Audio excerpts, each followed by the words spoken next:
And I got two more definitions. This is by Raja T. Nasr.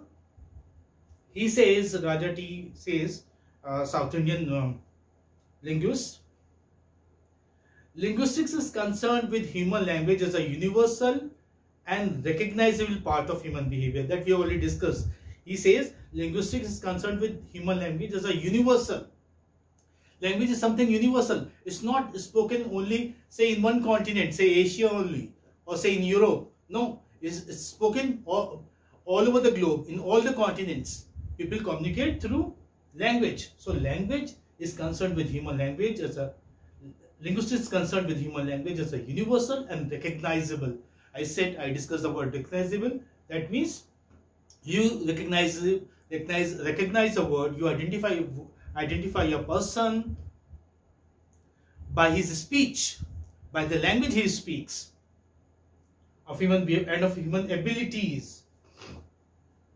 Now, Raja T is talking about human abilities also. Abilities, what does it mean, abilities? We are in fact capable of producing so many sounds. But we do not make use of all those sounds.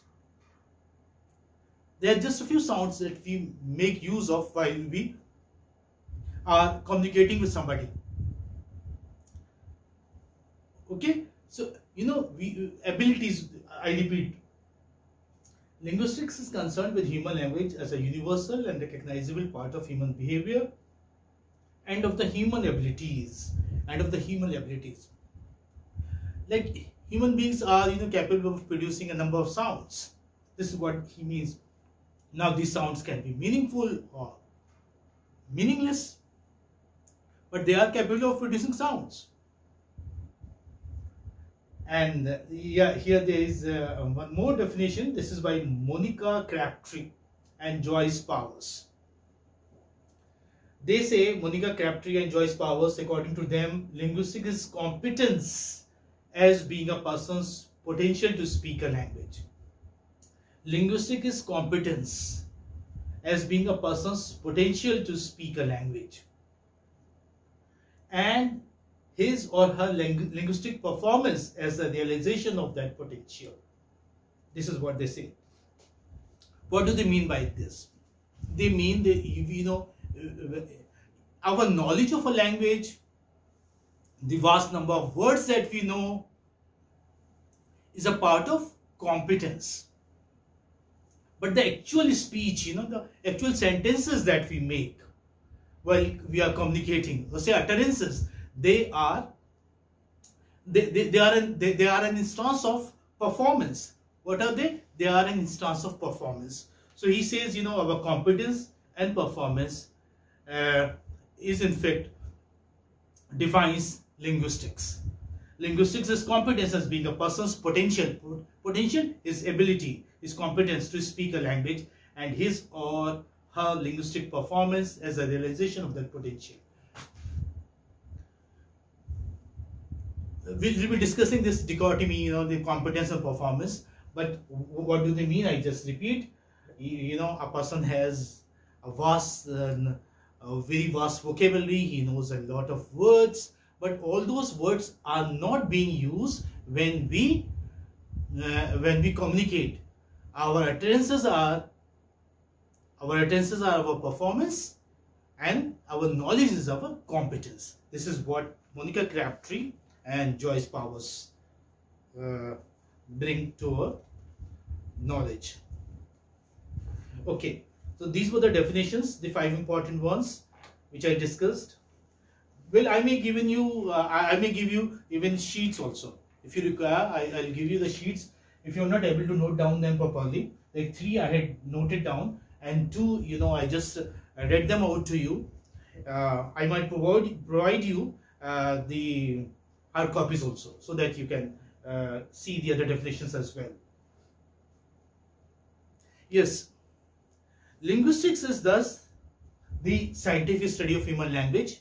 Okay, what is it? It is this scientific study of, remember this, whosoever asks you, because this is a new field for you, and people might ask you, well, what is linguistics? when you say that you have opted for linguistics, this is an optional paper, and if you say that you have opted for linguistics, the people might ask you, well, what is linguistics? So you must remember that you would say linguistics is the scientific study of human language. Okay, what is it? It is the scientific study of human language.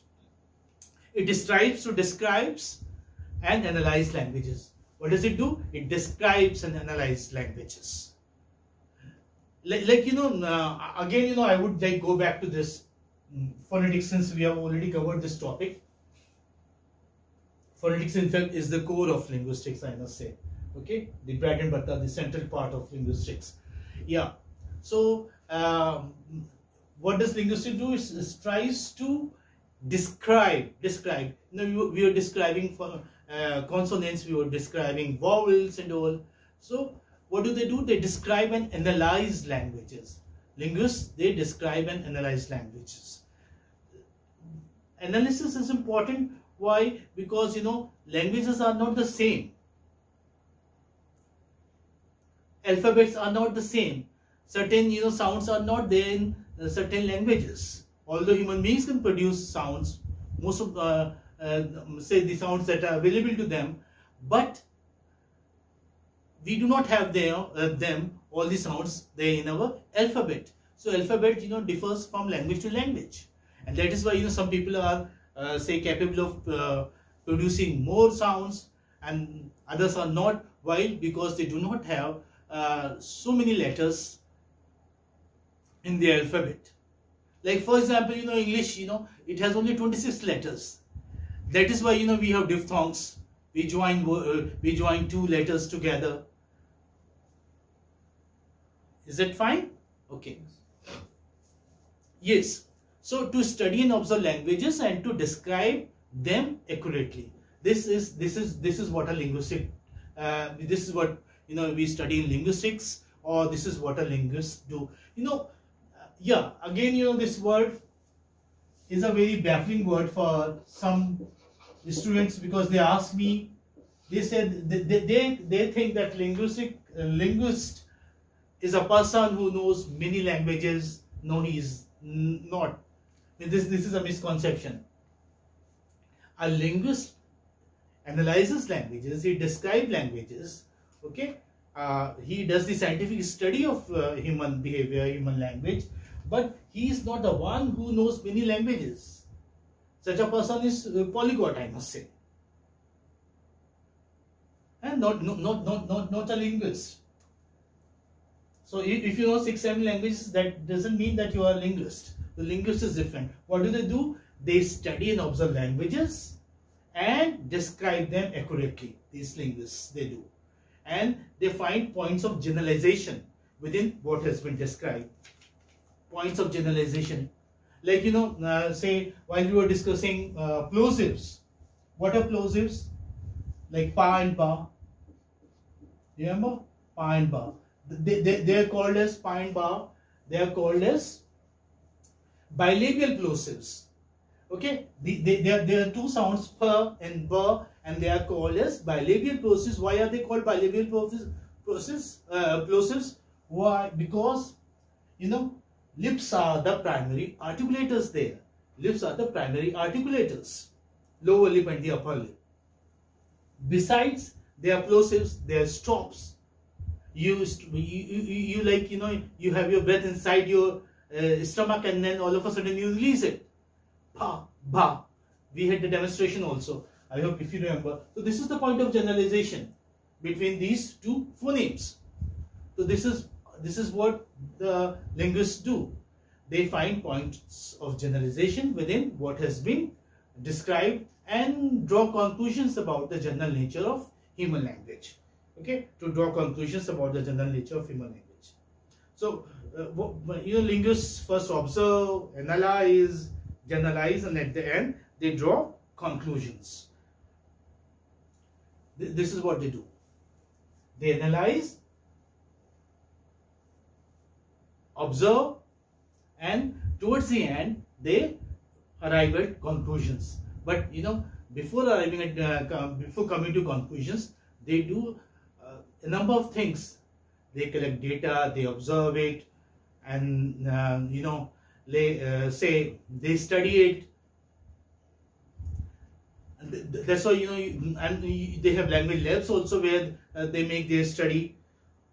So to draw conclusions about the general nature of human language, linguists first observe, analyze, generalize, and at the end they draw conclusions. Thus, they are doing their study almost like you may say this. The scientists also do the same thing.